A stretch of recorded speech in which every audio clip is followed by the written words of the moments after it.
अस्सलाम वालेकुम दोस्तों, इनसाइड में मौसम फ़ख्र में खुशामदीद। मौलाना फजलुर रहमान और इमरान खान दोनों सेम पेज पर आ गए। है ना ऐसी खबर जो चौंका दे, क्योंकि इमरान खान साहब और मौलाना फजलुर रहमान दोनों बिल्कुल ऐसे हैं जैसे दरिया के दो किनारे जो एक साथ तो चलते हैं लेकिन मिल नहीं सकते। या आप दिन और रात कहें, क्योंकि दिन की अपनी करैक्टरिस्टिक्स है और रात की अपनी करैक्टरिस्टिक्स। दोनों के जो सियासी नज़रियात हैं वो भी एक दूसरे से बहुत मुखालिफ की तरफ जाते हैं। मौलाना फजलुर रहमान को तो इमरान खान साहब और इमरान खान साहब को मौलाना फजलुर रहमान, ये दोनों एक आंख नहीं भाते। लेकिन ऐसा क्या हुआ कि मौलाना फजलुर रहमान को इमरान खान साहब की ना सिर्फ हमायत करना पड़ गई बल्कि वो दोनों एक पेज पर आ गए। एक पेज से आने से मुराद ये है कि अपने सियासी तौर पर ऐसा मौक़िफ़ इख्तियार कर लें जो फ़रीक़ मुखालिफ या आपके मुखालिफ तरीन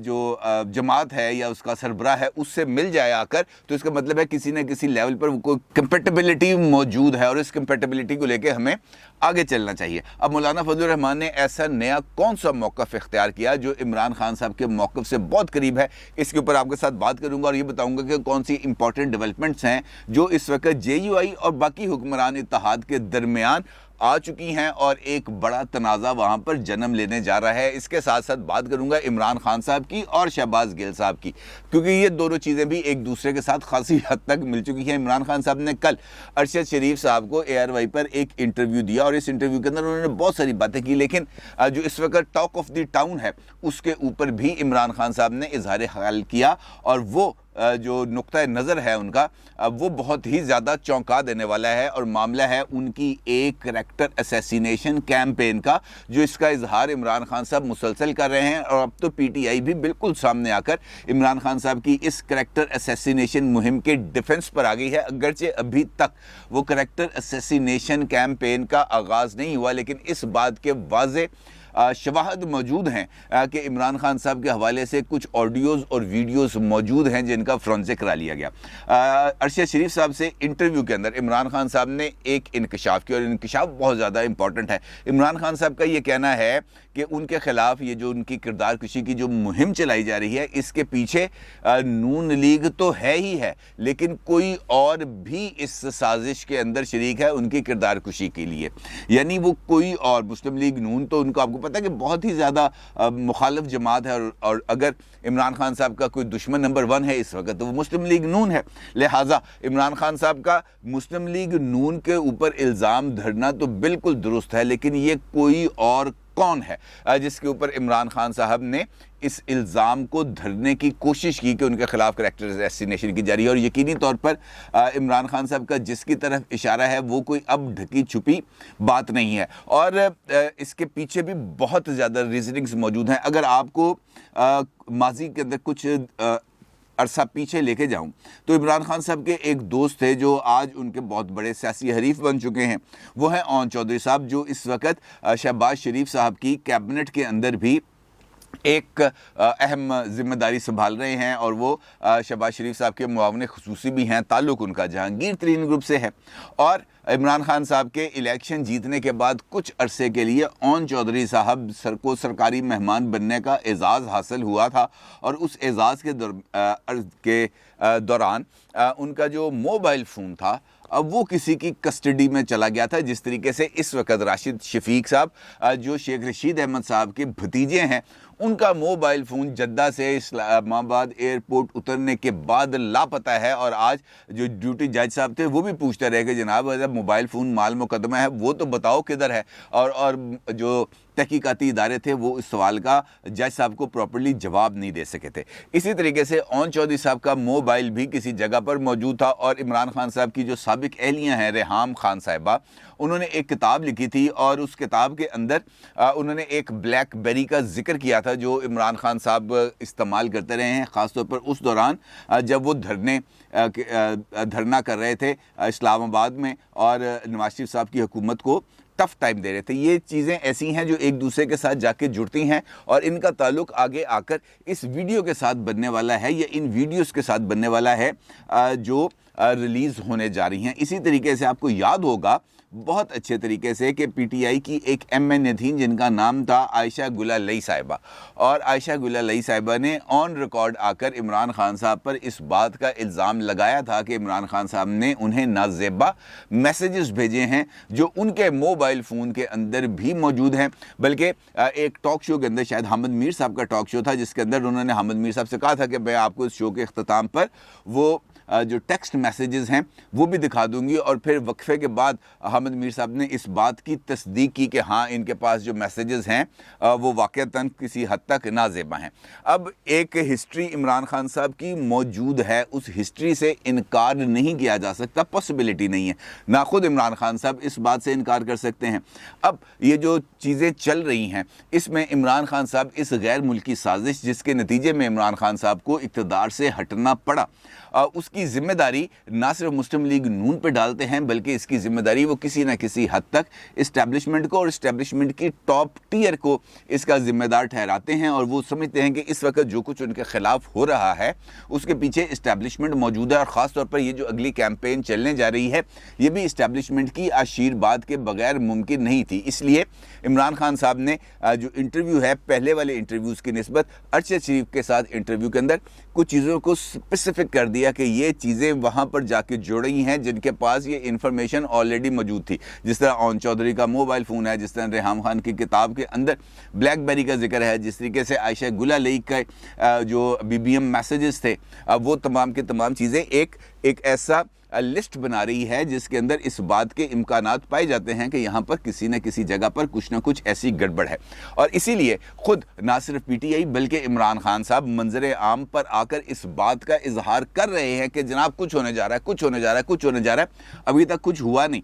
इस प्रीएम्प्टिव मेजर्स का मतलब सिर्फ और सिर्फ ये है कि उन्हें इस बात का अंदाज़ा है कि जो कुछ मटीरियल आने जा रहा है, क्योंकि वो खुद इस बात को देख चुके हैं, और ये मैं 2-3 मरतबा आपकी खिदमत में ये बात पेश भी कर चुका हूँ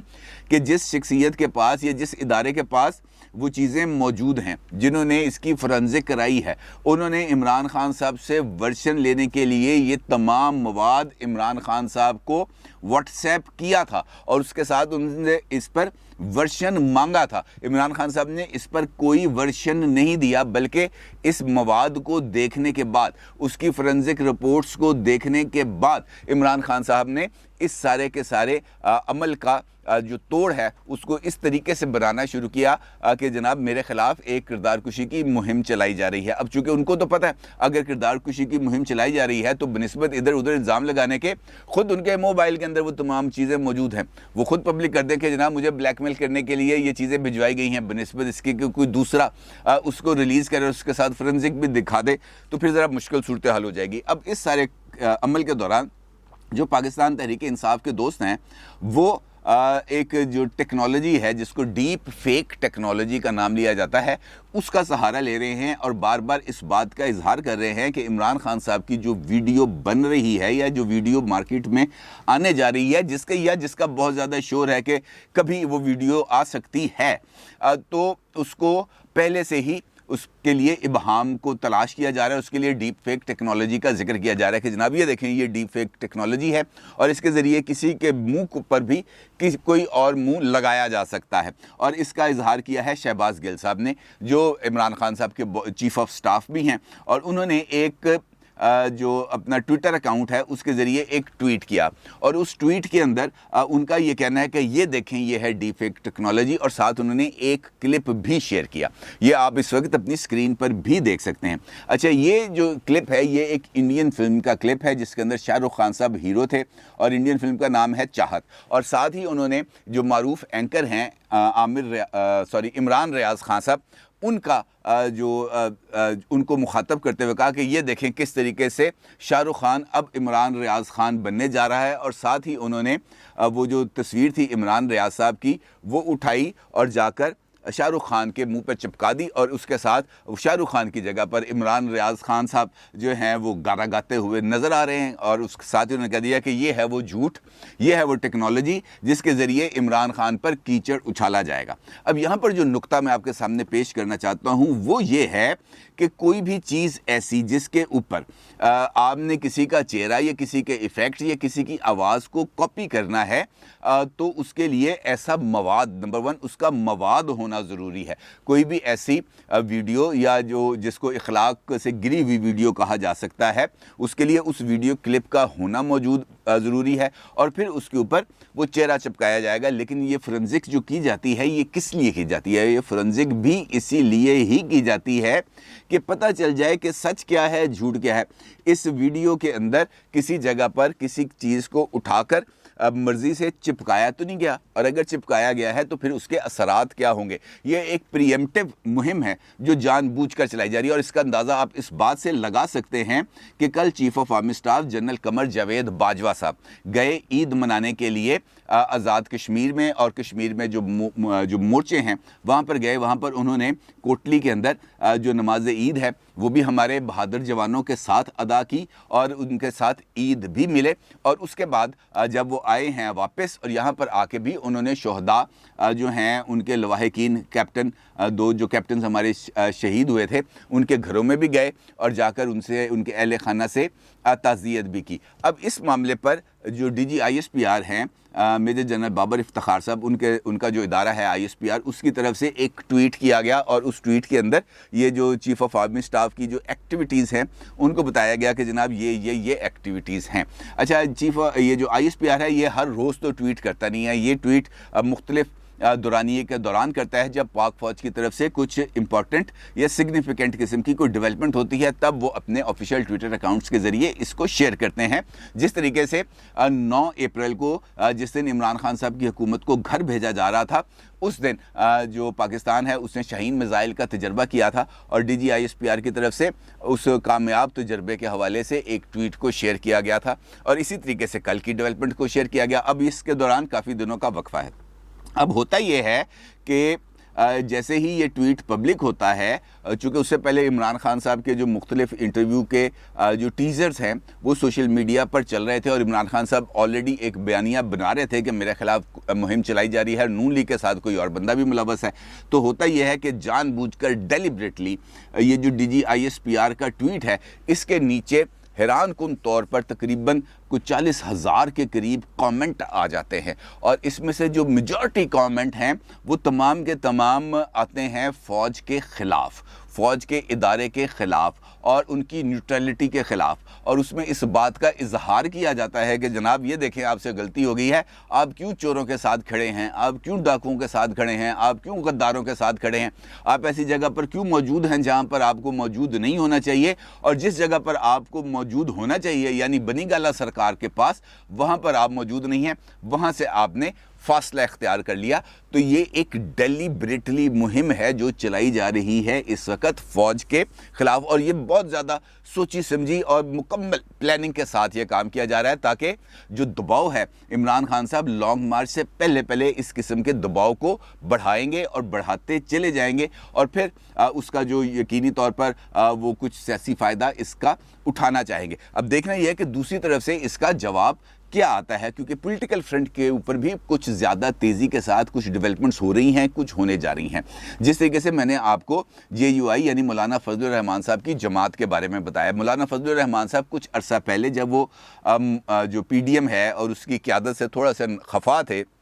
उस वक्त भी उनका ये कहना था कि मुझे नहीं चाहिए कुछ और, मुझे चाहिए फौरी इलेक्शंस, क्योंकि मैंने ये कहा था कि ख़ज़ां जाए बहार आए ना आए। अब ख़ज़ां चली गई है, अब हमें बहार की तरफ तवज्जो देनी चाहिए और बहार सिर्फ इसी सूरत आ सकती है जब हम फौरी तौर पर नए इलेक्शंस कराएं और हम इलेक्शन के अमल की तरफ बढ़ें और ये इलेक्शन इसी साल होना चाहिए। मौलाना फजलुर रहमान की तरफ से ये ऑन रिकॉर्ड मुतालबा आया, लेकिन उसके बाद जब उनका कुछ रब्ता हुआ शहबाज शरीफ साहब से, जरदारी साहब से और नवाज शरीफ साहब से, उसके बाद मौलाना फजलुर रहमान ने इस मौक़िफ़ को का दोबारा आदा नहीं किया, इस पर उन्होंने खामोशी इख्तियार की। लेकिन हैरान कुन तौर पर आज फिर यही एक मुतालबा दोबारा मंजर आम पर आता है और JUI के सेक्रेटरी जनरल अब्दुल गफूर हैदरी साहब की तरफ से ये मुतालबा ना सिर्फ सामने आता है बल्कि एक और मुतालबा भी सामने आ जाता है। सबसे पहले वो ये कहते हैं कि फौरी तौर पर इलेक्शंस कराए जाएँ और इंतखाबी इस्लाहात के अमल का आगाज़ किया जाए और ये काम बहुत ज़्यादा जल्दी होना चाहिए और नवंबर के अंदर हमें इलेक्शंस चाहिए।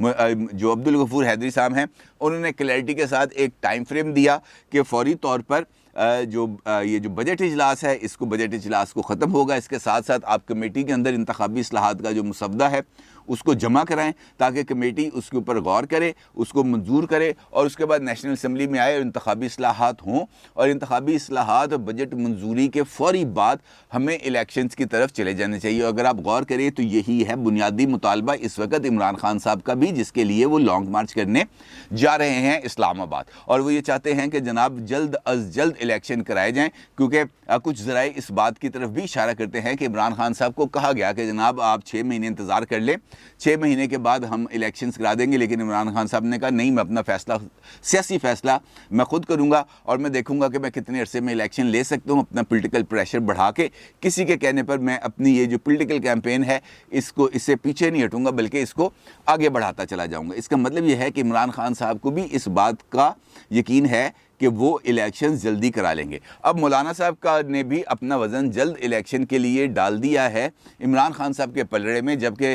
इस वक्त का जो सिचुएशन है उसके मुताबिक मुझे हुक्मरान इत्तेहाद जल्द इलेक्शन की तरफ जाता हुआ नज़र नहीं आता। ख़ुद आसिफ अली जरदारी साहब ने भी कल नवाबशाह में इस बात का इजहार किया था कि जनाब अभी तो हमें KP के में भी इमरान खान साहब को निकालना है, अभी तो हमने बलूचिस्तान से भी अच्छी खबरें लेनी हैं। तो इसका मतलब ये है कि अभी वो ये सोच रहे हैं कि इलेक्शन में जाने से पहले KP के और खैबर ये जो है बलूचिस्तान, यहाँ पर भी जो हुकूमत की तब्दीली का अमल है वो किया जाए। और अगर उन्होंने हुकूमतों को तब्दील करने के बाद असम्बलियाँ ही तोड़नी है तो ये काम तो बड़े आराम से हो सकता है। एक पैकेज डील बनाए और असम्बलियाँ तहलील कर दें, ख़त्म हो जाए बात है, फिर इलेक्शन ही इलेक्शन है, इलेक्शन कराने पड़ेंगे। लेकिन एक ख़ास और एक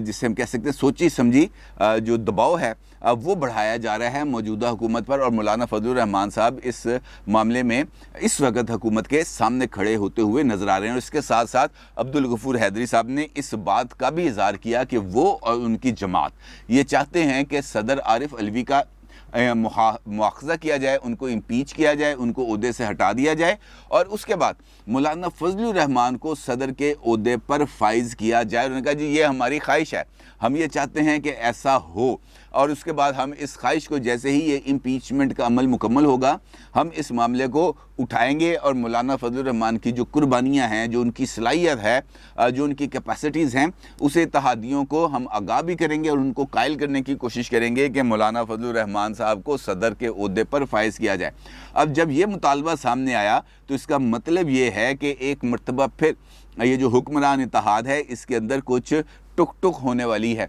क्योंकि एक जानिब मौलाना फजलुर रहमान सदर के ओहदे पर फाइज होना चाहते हैं, दूसरी तरफ आसिफ अली जरदारी साहब हैं जो इस ओहदे पर काम भी कर चुके हैं और दोबारा भी उनकी ये ख्वाहिश होगी कि अपने क्रीडेंशियल में इजाफा करें, 2 मरतबा मुल्क के सदर बने और इसका ख्वाहिश का इजहार कई मरतबा ख़ुद भी किया जा चुका है। और जब शहबाज शरीफ साहब ने वज़ीर-ए-आज़म बनने से पहले एक इंटरव्यू दिया था सलीम साफ़ी को, तो उनसे सलीम साफ़ी साहब ने उनसे पूछा था कि जनाब आप सदर किसको बनाएंगे, मौलाना फजलुर रहमान को या आसिफ अली जरदारी साहब को। तो उन्होंने कहा जनाब अभी तुसी पिंड वसिया नहीं चक्के पहले तैयार, क्यों मेरी लुटिया जो है पहले ही डबोना चाहते हैं, दोनों के साथ मेरा अच्छा ताल्लुक़ है और जैसे ही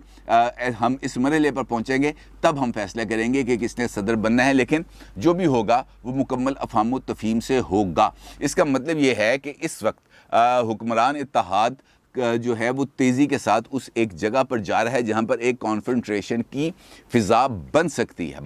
है, अभी बनी नहीं, बन सकती है। और वो मामला आएगा सदर के इंतखाब के ऊपर और उसके साथ साथ ये जो नए इंतखाबात का मुतालबा है, इसका मतलब ये है कि नए इंतखाबात इस वक्त मौलाना फजलुर रहमान की भी ख्वाहिश है और इमरान खान साहब की ख्वाहिश है। देखना यह है कि ये ख्वाहिश को शर्फ़े बारियाबी मिलता है या अभी 1.5 साल इसके लिए और इंतज़ार करना पड़ेगा। अपनी राय का ज़रूर इज़हार कीजिएगा। आपको बहुत शुक्रिया। अल्लाह हाफ़िज़।